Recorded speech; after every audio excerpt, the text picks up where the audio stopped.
While I've been in Alice Springs, I've been lucky enough to meet a guy called Rod Moss. He's an artist, a painter, and he's also a writer. This is one of his books here, 1000 Cuts.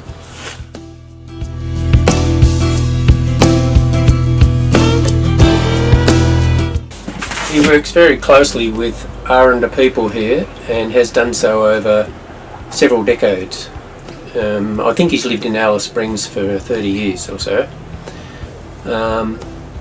So I thought he was a good person to listen to when it comes to trying to understand the problems that Australia's first people generally have right across the nation of fitting into this white man's world. Getting back to Whitegate, Rod, which is probably the place that you've had most to do with by the sound of it. Yeah. Can you fill me in on, what you know historically over the last 20 years that you've been? When I arrived in town, I pretty much, except for a month or two, I've lived on this side of town, right on the eastern border of the town. And I noticed a couple living on the ground with a blanket and a billy like 100 metres from my fence line, in the bush. And I got to know them, and it turned out that they were having a bit of time out from camp, which was Whitegate. They took me there, and one thing sort of just led to another, which is where I am now. But so I've had continuous history since 1985 with Whitegate, and seen it through its various movement of peoples and structures. What did Whitegate look like then? I can show you photos of what it looked like. Maybe when we go out, I'll show you the books that a friend documented back in the early 1990s of what it looked like. It was just humpies and car bodies people were living in, whirlings, whatever you call them. 1990? Yep.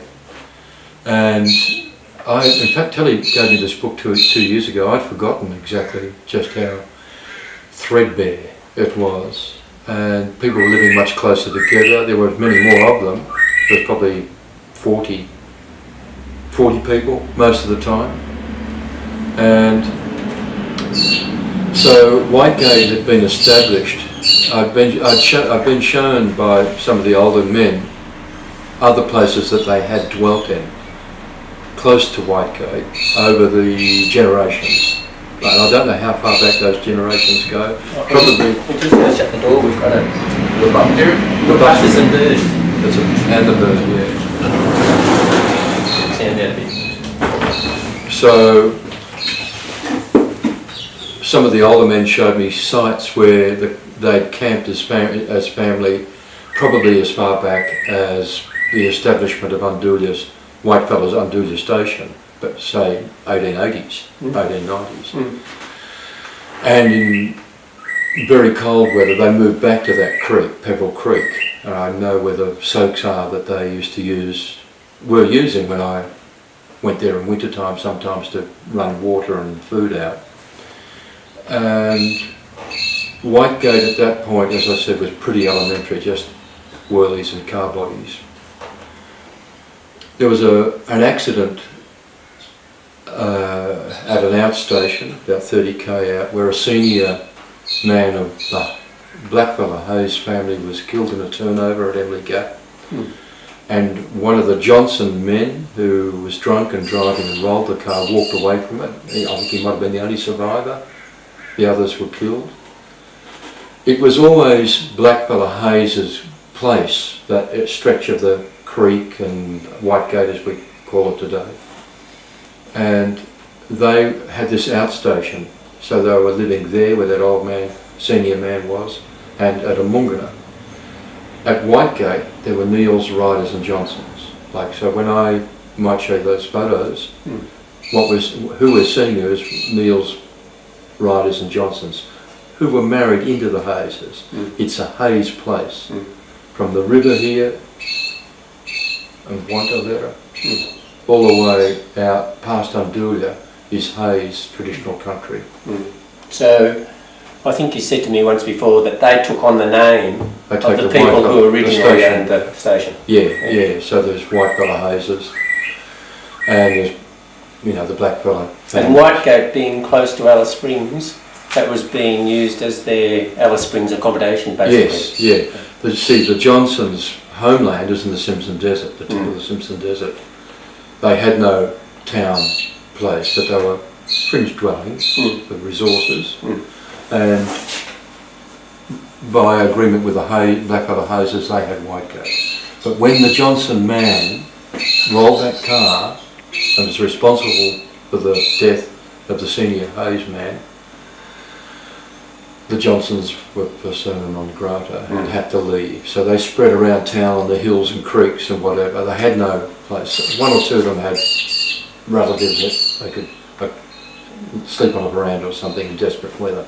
Mostly they were living in saltbush country, around the flats and whatever. And the Hazes couldn't stay at the outstation because the man had been deceased, and that place had to be vacated.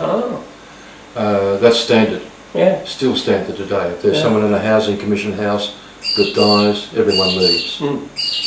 So anyway, the outstation was no-go zone, and the Hazes moved into Whitegate. The Johnsons were pissed off, and Hazes have been there pretty much ever since. Around about the mid-90s, there was one of the senior women, Myra, who was a force to be reckoned with the town council, the Aboriginal town council serving the town camps, managed to get the humpies that we see in that painting, sheds, well, not humpies, chicken sheds they call them. So concrete floors, there were no concrete floors previously, just dirt. But they had concrete floors, and that's what's there today. There's been no alteration. I think more latterly, the laundry, there was a solar panel to get hot, make water for showers, and a tap. They were surreptitiously pulling water from a camp on the border of town over the hill on an ag pipe about that thick to fill that tank. But in 2000 maybe 10 or 11 or something, there was a real push to try and get people through the intervention money into housing in town camps. Whitegate is not a town camp. No. It is the only remaining place outside the town land. It's on Crown land. But it is really important to those people. Well, they won native title in 1999. Myra did all the talking, knew all the stories. There was no doubt about it. It's native title. It's not giving them the power to have freehold though. No. On Crown land. But the place is very important to them. Absolutely. It's a main. More than just a place to sleep. Exactly, yeah. It's got all the important trees, rocks, ridges, whatever, water places that are all in that little zone through there. So, I mean, you can't see them, but you could if someone took you around. Pointed them out. Yeah. And they've got the family memories of people being there all the way through it, where they walked, what they got. It's amazing though, for instance, when a kangaroo is killed or a lizard caught, people remember where it was. They'll even know that their father told them that lizard, we got a good lizard there. And so everything has got this thing attachment to it.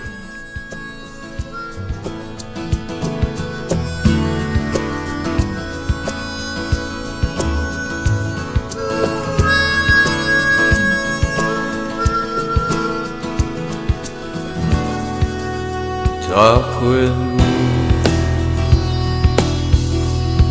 for my movement.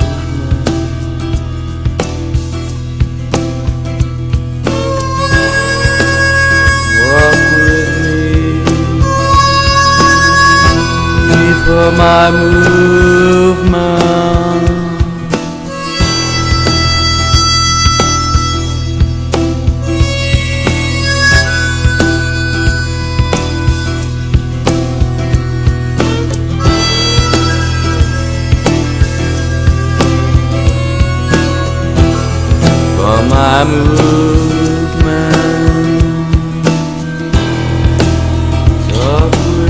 the one with the angel? The one that we looked at before with the two children playing guitars and the angel, it was done as a spin-off really while I was waiting for different people to be available to make photographs I could use in this big drawing. This is stations, some of the Stations of the Cross that someone suggested I do. Yeah. And this is situated on that Killara Quarter, the Healing Centre Hill. I didn't do the crucifixion, but I had a mate stand in for Pilate with Rodney as Jesus there. So Rodney comes a couple of times. You know, he's accused here the women from the Healing Centre of weeping and mourning. They move over the hill to the crucifixion, and then there's the two images, the clusters there, taken from Caravaggio, the deposition going to the tomb and the Doubting Thomas. And so Rodney's there, over there, and there.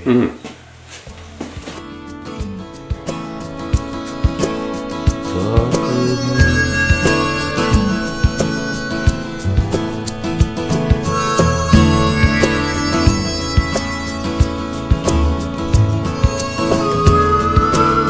Come with me.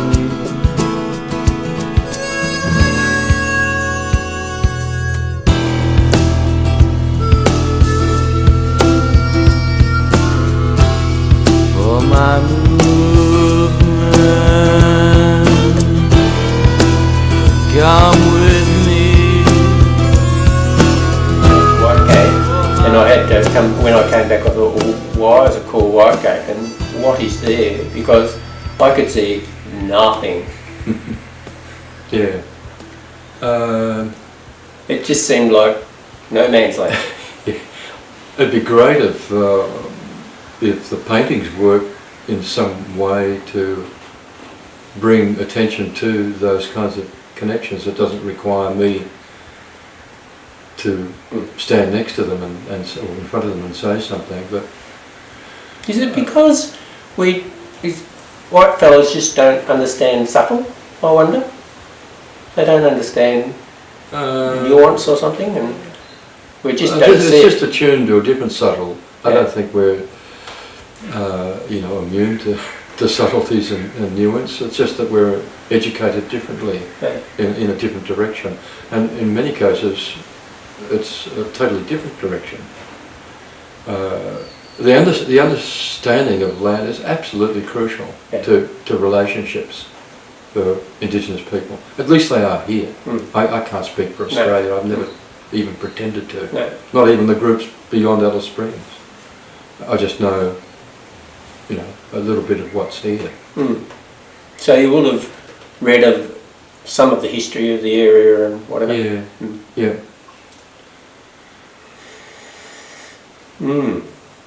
Being on the Grown Handmade Trail for a couple of months now, you bump into people who've got some pretty upfront views about Aboriginal people. And I wonder whether there's something that stands out that we're all missing. When we see somebody, if we're accosted by somebody for $5 outside of Coles,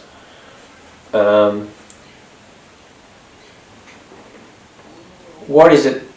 What should a white fella understand about Aboriginal people, rather than just knowing that this person needs a $5 for his smoke? What more is there? It's unfortunate that those encounters are probably the take-home message for a lot of people. That's right. That are travelling through. Indeed, a lot of long-term residents. I know when the books came out or a show, and some people were encountering, because of the publicity they were getting for the first time, they'd been here 20, 25 years, were telling me, I never knew this. I never heard of this. I never realised that. So it isn't just travellers, but apart from the humbugging, as it's called here, around Coles or shops or up and down the street. You even got a word for it. There's you know, there's a tremendous sensitivity, tremendous humour. Yeah. I mean, the humour is fantastic. Yeah. Connectedness to each other. Yeah. You know, where our family structures have moved in the opposite direction with, you know, late capitalism. But In that we had, I mean, the nuclear family is what we the understand a family to downsizing, the be. building up of goods. Mm. It hasn't really seeded in, at least in the local Indigenous. Family comes first. Mm. Family, and by that I mean families are big, extensive. It's hard for a Arunta to travel north, south, east or west and not meet family, or you know, someone that can connect with as family. And it's primary, that sense of belonging. And it's always connected to the land. You know, where do you stand in situations, situate of this, that or the other. And I heard an interesting thing, whether it's true or not, because I only heard it from one person, Indigenous person, was a question, we would like to be friends with Arunta, but you, how do you make your friends? And the reply was, well, we don't make friends, we've got family.